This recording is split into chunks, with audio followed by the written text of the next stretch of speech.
네, 6.1 지방선거 이제 9일 앞으로 다가왔습니다. 지난해 보궐선거로 시장이 된 박형준 후보가 수성할지 아니면 변성환 민주당 후보가 탈환을 이뤄낼지 관심이 모아집니다. 6.1 지방선거 판세 부산대 진시원 교수, 동서대 남일재 교수와 함께 짚어보겠습니다. 두 분 어서 오십시오. 네, 반갑습니다. 자, 지난주 여론조사를 보면 박형준 후보 지지율이 변성환 후보보다 2배 이상 앞서가는 걸로 나타났습니다. 자, 남일재 교수님, 이 현직 프리미엄 영향이라고 봐야 될런지 어떻게 좀 보고 계십니까? 그렇죠. 현직 프리미엄이 분명히 있죠. 근데 뭐 현직 프리미엄도 분명히 있고 지난 1년 3개월 정도 되나요? 예. 박윤 시장이 시장을 비교적 잘 이끌어왔다라고 하는 평가는 분명히 있습니다. 뭐 크게 실수한 것도 없는 것 같고요. 예. 거기에다가 개인적인 호감도도 비교적 좀 높은 분이 분명하거든요. 또 전 오거돈 시장의 어떤 딜을 받아서 오히려 그 시너지를 더 받았지 않느냐 뭐 그런 느낌도 있는데 예. 이미 아시다시피 지금 윤석열 대통령이 출범한 대선 직후에 이어지는 선거다 하는 측면에서 결국에는 여당의 일을 할 수 있도록 힘을 몰아주는 분위기. 예. 그다음에 대통령과 함께 호흡해서 부산에 좀 능력 있는 그런 시장이 와서 예산이라도 따오고 일을 잘해야 되겠다 하는 기대감. 네. 그런 것들이 다 있기 때문에 아무래도 뭐 앞서갈 수밖에 없는 기울어진 운동장은 분명한 것 같다 이렇게 생각을 하고요. 그게 또 상대로 나온 변성환 후보 입장에도 상당히 장래가 촉망되는 신인 정치인이긴 하지만 예. 아직도 인지도는 많이 떨어지고 있고 또 그만큼 부산이라고 하는 특수성에서 부산 시민에게 꼭꼭 와닿을 만한 그런 어떤 정책적인 것들이 그렇게 크게 보이지 않는다. 예. 이런 측면에서 또 좀 도움을 받고 있지 않는가. 박영준 후보가 뭐 무난히 그냥 앞서가는 선거인 것 같이 그렇게 느껴집니다. 승리를 예측하시고 계신 것처럼 뭐 승리 들리네요. 예측이 안 되겠습니까? 민주당에서는 이제 좀 더 이제 펀치력 있는 후보가 나왔으면 더 좋았을 텐데 하는 생각도 들 것 같아요. 지금 아마 이렇게 부산에서 되면. 펀치력 있는 후보라고 해봤자 현역 국회의원들 또는 뭐 중앙에서 내려오는 네. 분들인데 지금 분위기로 봐서는 그렇게 큰 차이는 없을 것 같아요. 알겠습니다.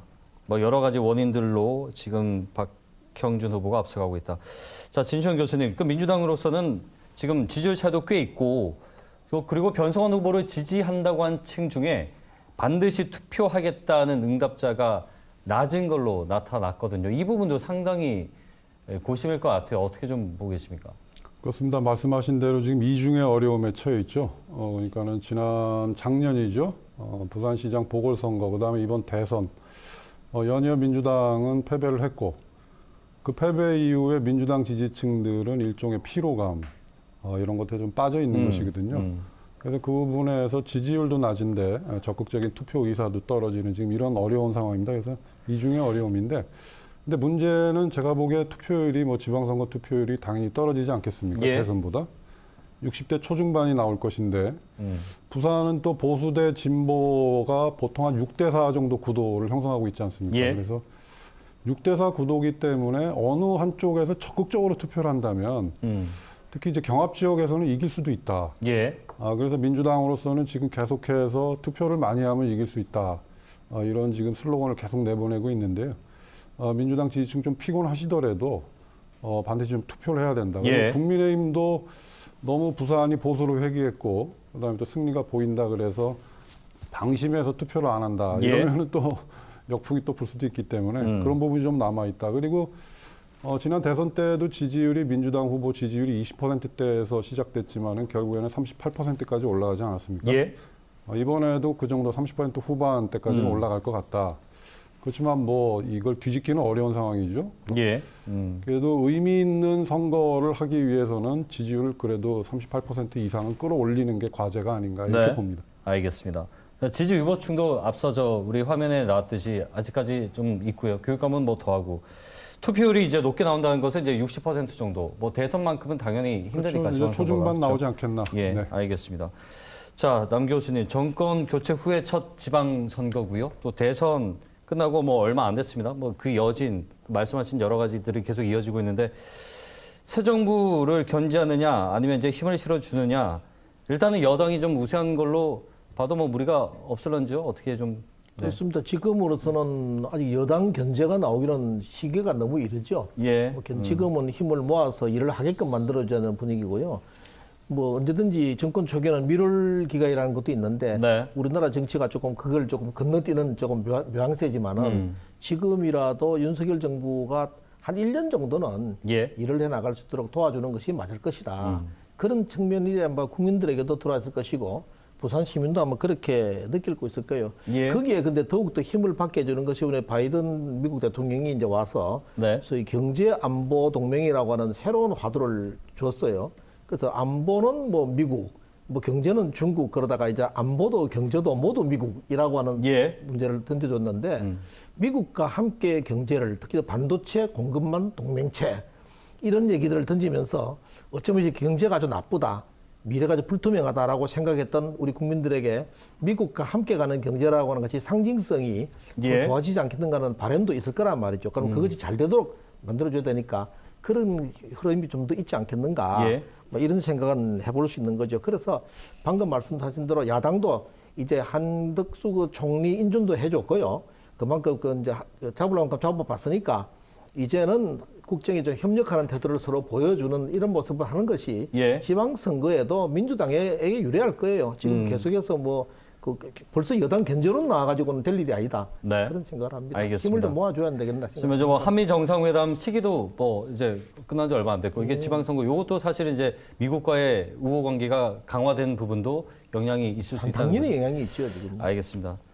자, 진시황 교수님, 저번 2018년도 지방선거에서 광역단체장 17개 중에 14개, 거의 뭐 그때 30년 만에 의회 권력이 교체됐는데 불과 4년 만에 이렇게 판세가 뒤집혔단 말이죠. 대선도 정말 아깝게 졌고. 근데 지금 민주당 현직 단체장들의 이 구정 평가를 보면 나쁘지는 않습니다. 또 긍정 평가가 훨씬 높은 걸로 저희 여론조사 결과 나타났는데 이거 좀 어떻게 해석하는 게 좋을까요? 먼저 광역 17개 시도 아닙니까? 거기서 민주당은 지금 뭐 8개 정도를 생각하고 있는데 지금 판세로라면은 8개에서 뭐 한두 개 부족한 것, 예. 아니면 더 부족할 수도 있는 상황. 부산으로 이제 좁혀서 얘기하면 우리 16개 기초 단체가 있는데, 국민의힘은 역으로 이제 13개, 최소 13개를 얘기하고 있거든요. 예. 근데 아마 그 민주당의 주장은 과반인데, 최대 과반인데, 민주당보다는 국민의힘 13석 이상에 지금 가까운 상황이 아닌가. 지금 뭐 여론조사 판세로 하면 그렇습니다. 그래서 중요한 건 아까도 말씀드렸지만, 이 60% 초중반대 투표율에서 부산의 6대4 보수 대 진보 구도 이 안에서 누가 더 투표를 많이 하느냐, 특히 경합 지역에. 네. 그래서 민주당으로서는 이 지지층들을 투표장으로 끌고 나오는 이 동력, 네. 동기부여를 좀 만들어야 될 것 같고요.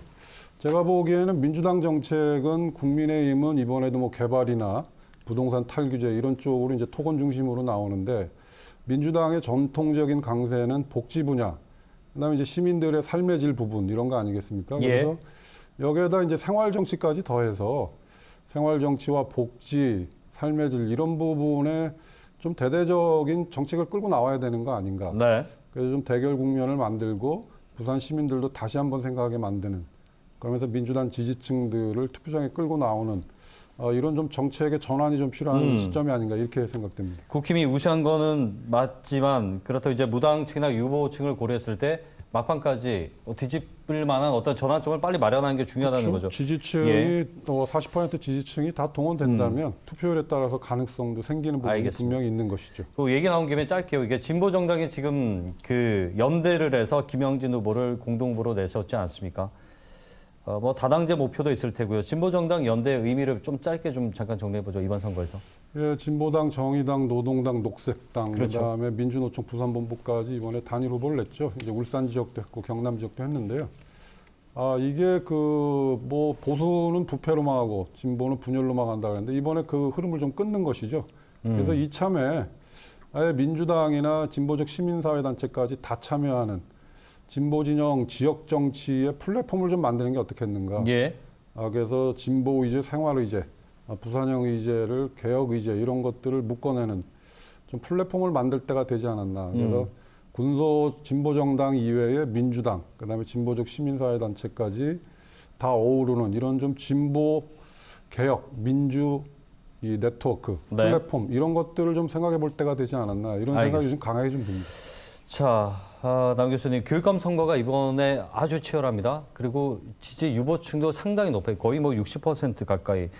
이거 지금 어떻게 좀 전개될지 전망을 예, 1시간 1분 정도 제가 드릴게요. 예. 뭐 삼선 진보 성향 교육감 삼선 저지라는 캐치프레이즈 가지고 뭐 보수 단일 후보 중도 보수라고 그러더라고요. 예. 두 분이 이제 맞붙게 되었는데 박빙은 분명해요. 근데 여론조사도 서로 엎치락뒤치락 하는 끝에서 예.